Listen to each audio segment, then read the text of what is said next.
Hello everyone, welcome to my class. In today's class I am going to cover transformations of trigonometric graphs. So let me start the class right away. First, quick recall the transformations of polynomial graphs. So suppose we have a function of x, which I denote here y equals to f of x. X is an independent variable and y is a dependent variable, is a parent functions. And let's say b is a constant. Then y equals to f of x minus b implies we are shifting the graph of fx b units to the right horizontally. Similarly, y equals to f of x plus b means we are shifting the graph of fx b units to the left. Similarly, the vertical shift is y equals to fx plus b. We are adding the b outside the parenthesis, that is, we are adding b to the y value. Then this shifts the graph of fx b units up.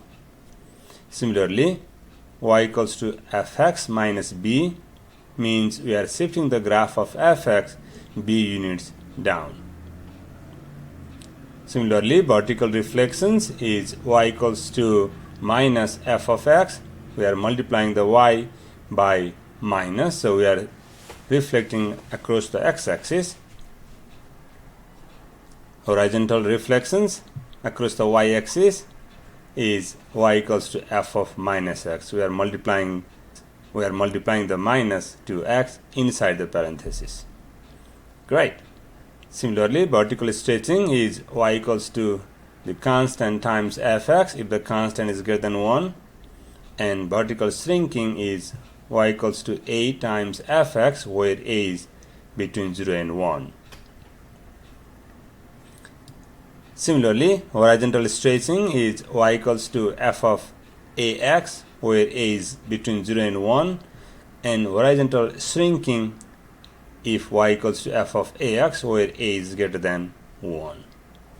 I hope this idea makes sense to you all. Now let's move on. Quick note, in the graph of f of ax, a is a constant, the x coordinate is obtained by dividing the x coordinate of the graph of fx by a. So here we are multiplying the x by a, that means we are dividing the x coordinate of fx by a. Great. So now application of sine and cosine functions. Now let's talk about the transformations of sine and cosine functions. Definition: sinusoidal model. The transformations of the graph of the sine functions are written as y equals to a times sine of bt, where a gives the amplitude of the graph, b is related to the period of the graph as p equals to 2 pi over b. We know in our last class if b is greater than 1, this implies horizontal shrink, and if b is between 0 and 1, it implies horizontal stretched. Let's see what happens when the value of b changes. Example 1. I graph three functions here. One is sine t, one is sine of 2t, another one is sine of half t. First, I graph y equals sine t in the green color down here. So sine t has period 2 pi. Here sine of 2t, we multiply the angle t by 2, whose period is pi. And third function is y equals to sine half of t. That means we are dividing the angle t by 2. Its period is 4 pi. So let me visualize these three functions here. The green color graph is the graph of sine t, whose period is 2 pi. So it makes a one cycle from 0 to 2 pi. And the red one is the graph of sine of 2t. That means we multiply the angle t by 2. That means we compressed or we shrinked. So its period is pi. So this is the red one. So this graph.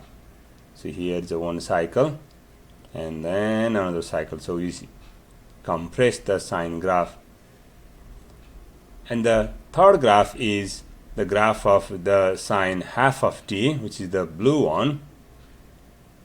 So its period is 4 pi. That means we trace the graph of sine graph. So this is the 1/2 of one cycle of this graph, and this is the graph of sine half t. I hope this visualizations make sense to you all. Now let's move on. Next, let's see what happens when the value of a changes. The a means the amplitude changes. So again, I picked 3 functions. One is sine t, one is 2 times sine t, another one is 1/2 times sine t, and I graph here. Let me go to the visualize here.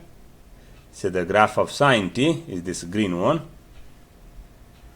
Again, here is the period is 2 pi of all of these functions, and the red one is the graph of 2 sine t. So we multiply the y value by 2, but zeros remains the same. Again, 2 pi period is the same. So here is we trace here maximum of sine graph is 1, but the maximum of 2 sine t is 2. So we trace the y value, means we trace vertically here. Similarly, the graph of 1/2 sine t is this blue one. So that means we shrink vertically the graph of sine t. I hope it makes sense to you all. Great. Next, let's talk about shifting of the graph of y equals to a sine of bt. It's done in 2 ways, in standard form and in shifted form. In standard form, it's written as y equals to a times sine of bt plus minus c, and outside plus d. And in shifted form, we write it as y equals to a times sine of b times t plus minus c over b plus d. So here, from standard form to the shifted form, we just factor the b out and the angle here, because we want to make the coefficient of t to 1. So then we can rewrite the standard form in shifted form here. I hope this tiny algebra makes sense to you all. In either case, this c is called the phase angle or phase shift of the graph.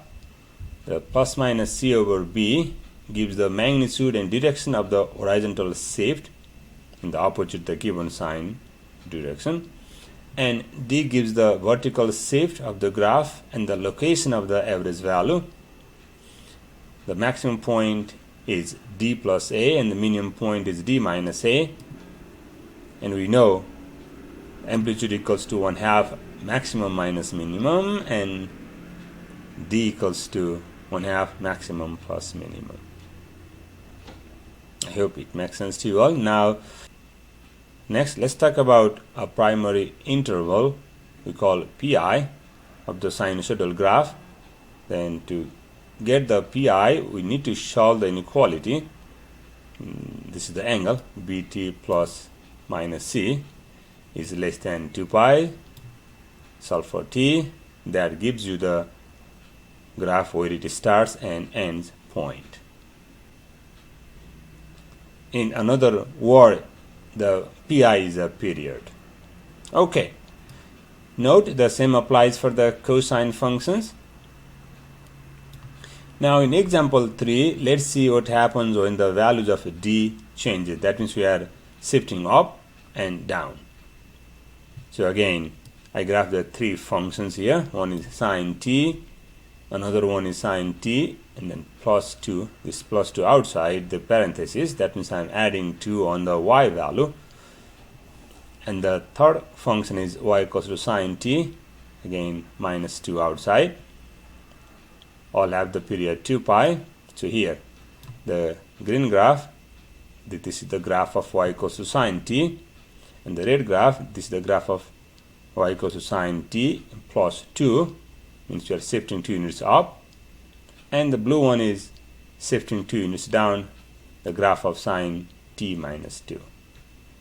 Great. Now let's do some examples. Example 4. Identify the amplitude, period, horizontal shaped, vertical shaped, and endpoints of the pi.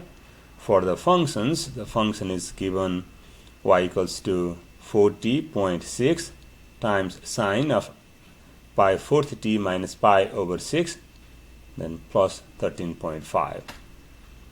Now let's compare these equations to y equals to a times sine bt minus c plus d, and then write the value here. So begin the solutions.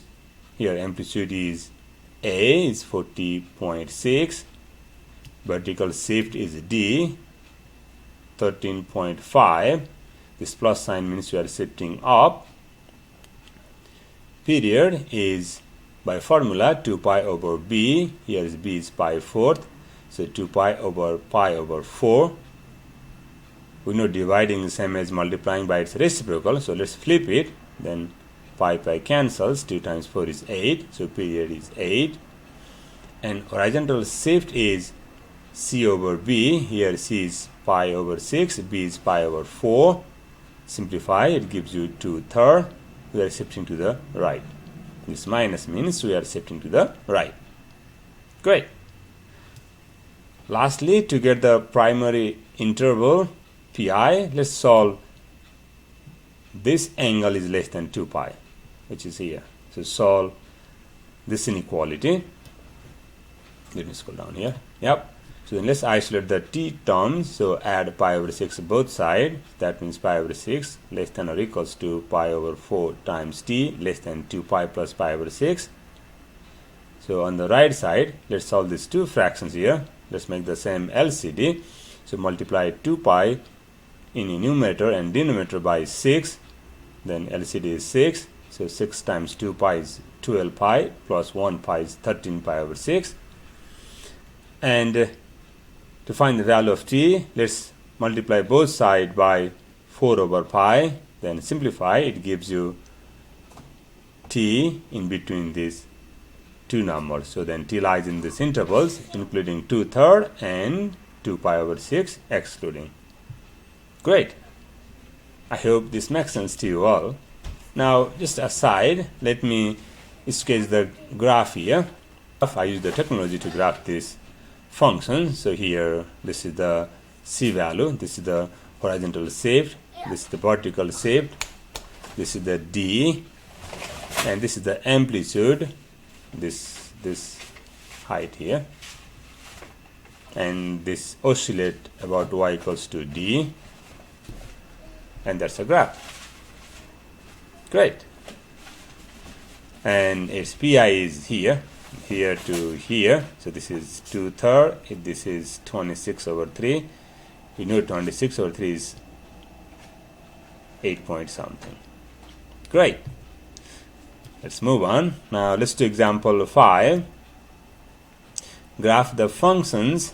The function is f of t equals to 3 times sine of 4t minus pi plus 1.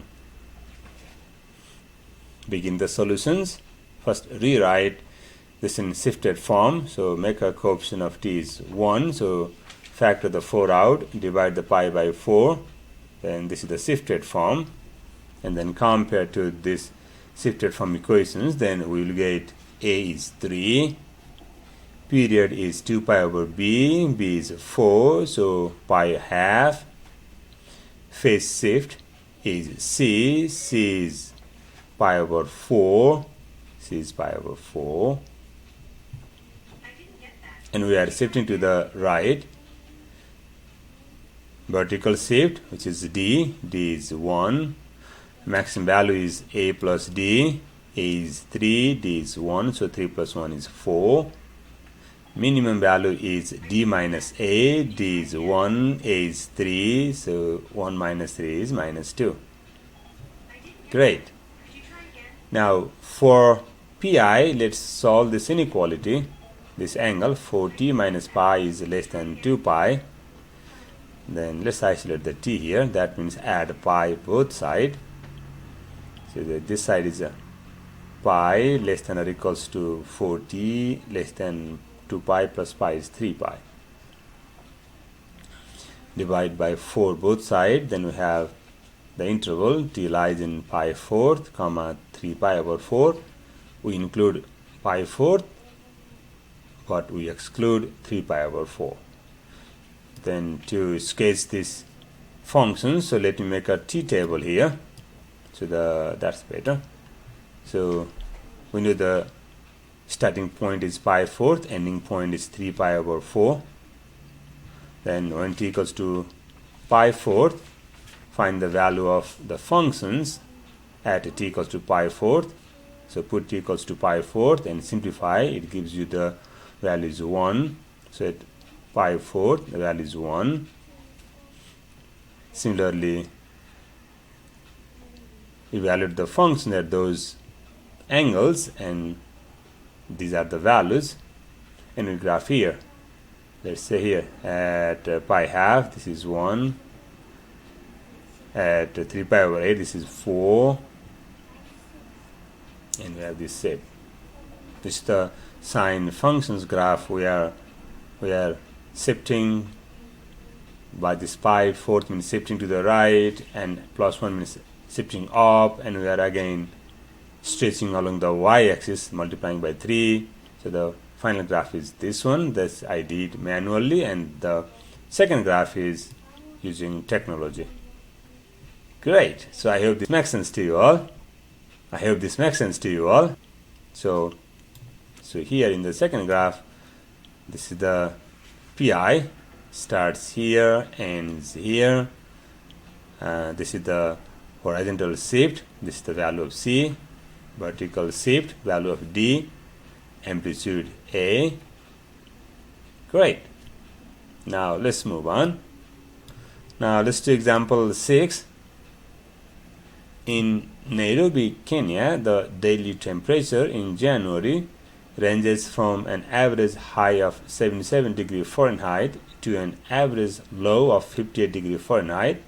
So the maximum value is 77, minimum value is 58. So the question is part A. Find a sinusoidal equations model for the daily temperature. So here period is 24 hour. B. Sketch the graph. C. Approximate the times each January day the temperature reaches a comfortable 72 degrees Fahrenheit.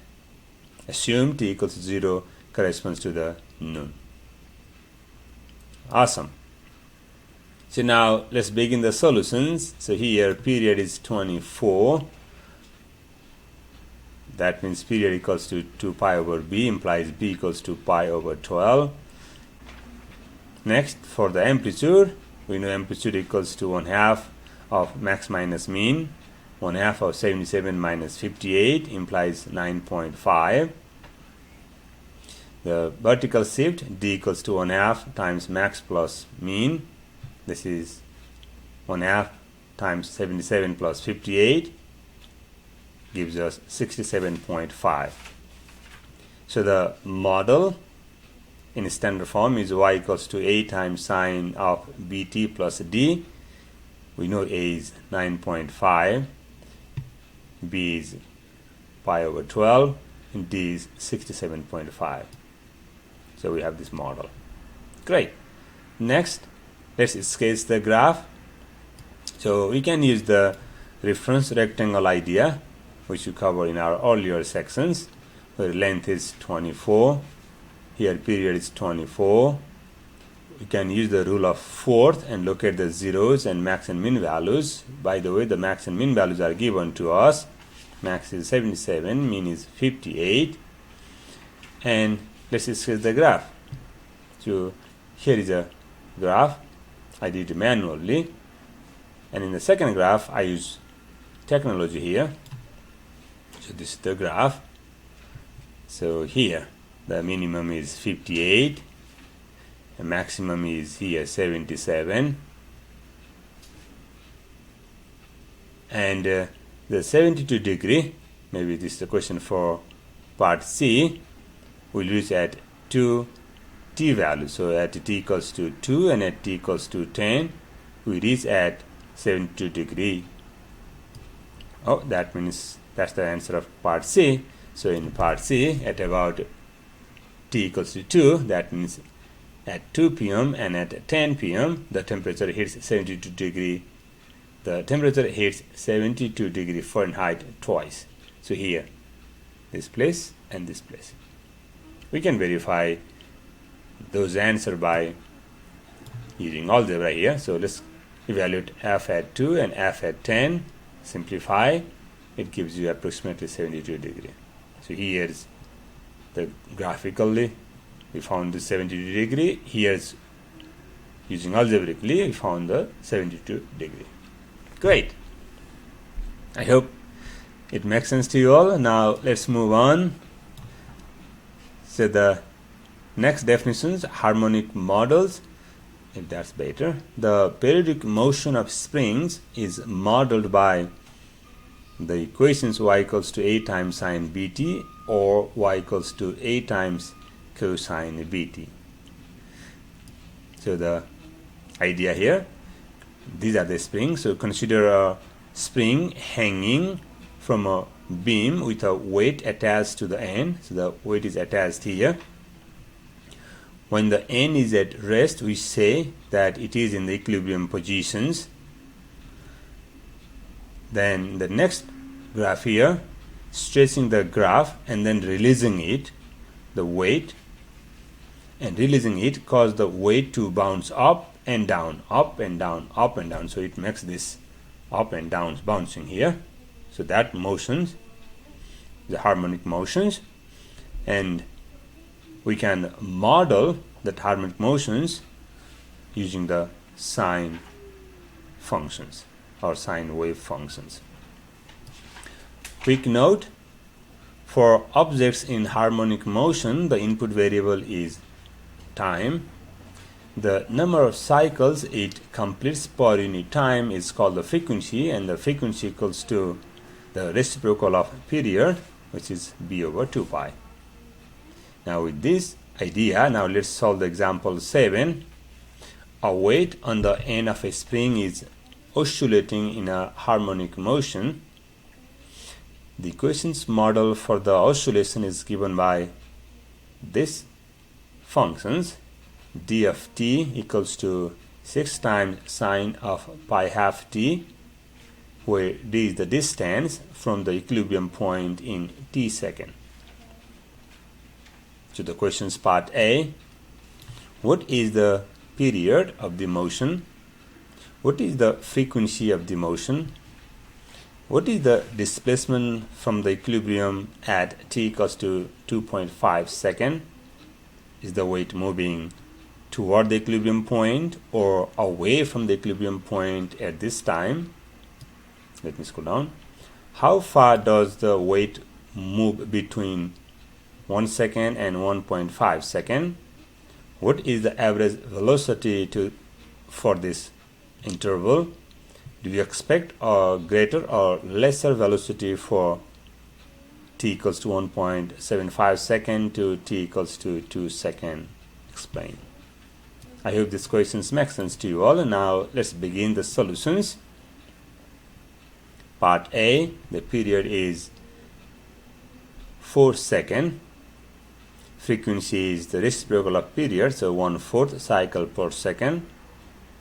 Part B, displacement. Displacement, just evaluate dt at t equals to 2.5 seconds and simplify. It gives us negative 4.24 centimeter. Since 2.5 seconds is just past halfway through the period of 4 seconds, the weight is moving away from the equilibrium point at this time. Part C, the distance. So part C, let's find the distance. Find the magnitude of this difference of distance. So the distance at 1.5 minus distance at 1. So those are the values.